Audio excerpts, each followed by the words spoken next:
like my daughter is obsessed with wrestling and wants to get in the business. And she gets on me all the time about trying to squash her dreams. Yeah, that's a process. Isn't Well, it? not I went through the same thing.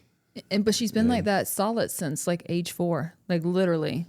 We've been watching. I swear she was in kindergarten. She'd watch stuff. She'd go, "Daddy, why'd they do that? That doesn't make sense." And I'm like, "Oh shucks!" Like she gets it too. already got She's We're like, she's oh, already no. Way ahead of the curve. Yeah, Yeah. she's already nitpicking. So obviously athletics have been, super important Yeah, in your life. that's all I've ever known. Like I wanted to get into the business shortly after I saw that match, keeping up with it, and then I'd go back on YouTube and watch my dad and uncle's old stuff, and then keep up with the current product, and it was just like cool. For me, I loved it, and I played football. I wrestled and played baseball. I was a 3-sport guy, and then towards the end of high school, when it's time to make decisions on what you're going to do at the next level, football ended up being the better option for me because I had opportunities to wrestle too, but in terms of scholarships and stuff, it was a no-brainer for me. Yeah. You were Football. Get me.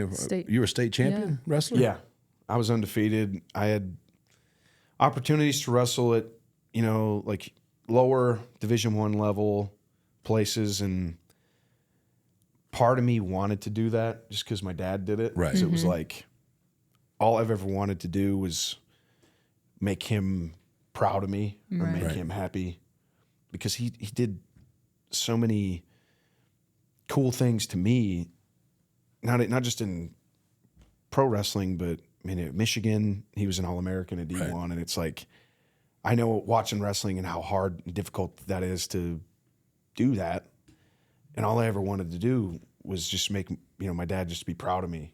Isn't that funny sports. how that's innately in us, which I'm sure he was, but we have that feeling of wanting to It's all prove I ever, something or all I to ever wanted, yeah. was his approval. And it was, I didn't go to the wrestling route just because I just had more opportunities to play football. I played, I was on scholarship. I got to play. It was, and he was, super proud of that. And, but it was, we were just tough, like we were just an old school mentality type of family. So, I played football, and then, I got done. And when I finished up, my short stint with the NFL, and I was in free agency, and I was trying to get back in, wasn't, the phone wasn't ringing during COVID and stuff. And it was tough really to make a roster because everything was trimmed down. Everything was scaled down during that season. So I just went to him and I was like,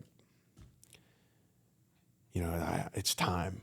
Like I need to wrestle. Yeah, you pull the Or trigger. I'm going to lose my mind. Because like this was a brief period in my life, the only period where I've gone without having sports.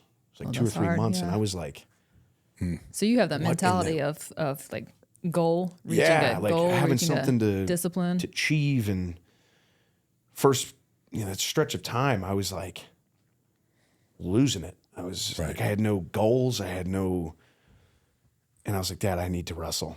It's my dream. It's all I've ever wanted to do in my life. That's always been the plan for me, no matter what level or, company or, it was just, I was going to do it no matter what. Right. And I was like, I need to do this. Go get a serious, and he was, sort of like a little hesitant at first because the business was, different. It was much different. Yeah. Right.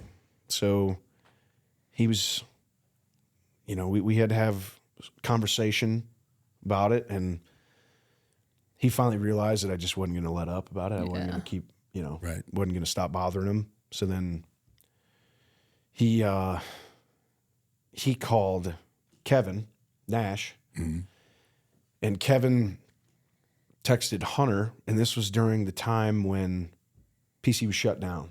Everything was just shut down. They were running TV out of the PC with no Yeah. audience. So there was no one there. It was just TV, Right. and then the trainees or the developmental talent was like, not working. Nothing Yeah. going on. Right. Yeah. So it was a little uncertainty of whether I was going to get an opportunity to even try out or, do anything. And Kevin, said, Steiner's kid he's a former, D1 football player, and he's an NFL running back, and he wants to maybe start wrestling. Was like, is there any, anything going on or any kind of tryout or anything? And so he was like, yeah, we'll give him a shot. We'll see if anything opens up, works out. And then a couple months later, I went down to the PC, and it was like super, it was a secretive Yeah. tryout from my interpretation, because there was no one there. We were working out in like this rectangle, it's ring, they call it ring 5, or they used to when I was there, but just a small room. Oh. There was 2 rings in it, and Matt Bloom ran the tryout. There was a couple PC coaches that were there just to run the drills and help out and stuff, but they worked us out for 2 days, and it was funny, looking back on that, because I tried out the first day and I was just in like war mode. Like, Right. no one can stop me. I'm going to win every drill. Right. And my Yep. effort's going to be through the roof to where Yep. they're like, what's wrong with this kid? Yeah. Like all that stuff. Because I knew, like, number one, I'm representing my dad being Right. here. Yeah. So, no one's going to stop me. No one. And then the second day, I do the drills, workout, all the physical stuff was day 1. And they tried to break me, and I wasn't going to break. There was no. Oh, I love it. I swear, love it. I swear they could have thrown anything at Love me it. Right. from a physical standpoint as a test, and I would have just been like, shit Do ain't it. going to work. Set it up. I'll tear it down. So second day, right? So keep in mind, I've talked to my dad and talked to Scotty before I go down, and they're just like, it's business. It's business. You're all business. Old school. So the second day, Matt pulls me aside. He's like, hey, man, we think it's great. All the stuff in the ring thus far, it's great. But, you haven't said anything since being here. So Do you talk? you got to show us. You got to give us a little bit. personality here. Right, but you know how that Yeah, is. Like no, you, absolutely. One- you go down there, it's like, so.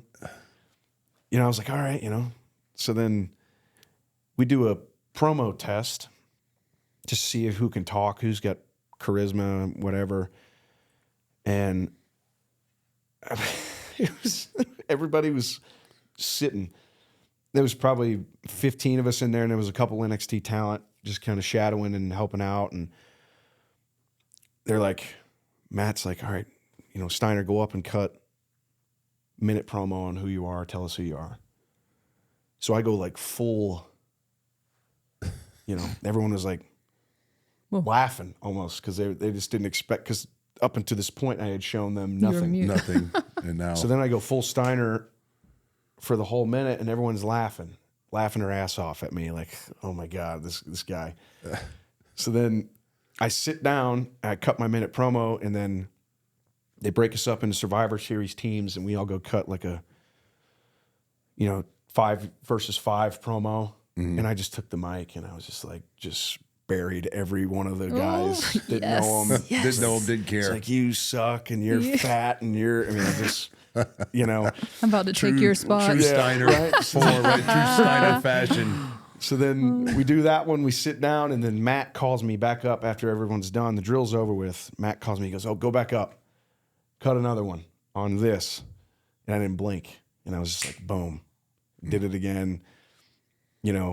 Buried the current product at the time. Everyone that's was always smart. laughing. That's always smart. Everyone was, yeah, right? Just heat day one. So everyone was just laughing, and, it was, the rest was history, I guess.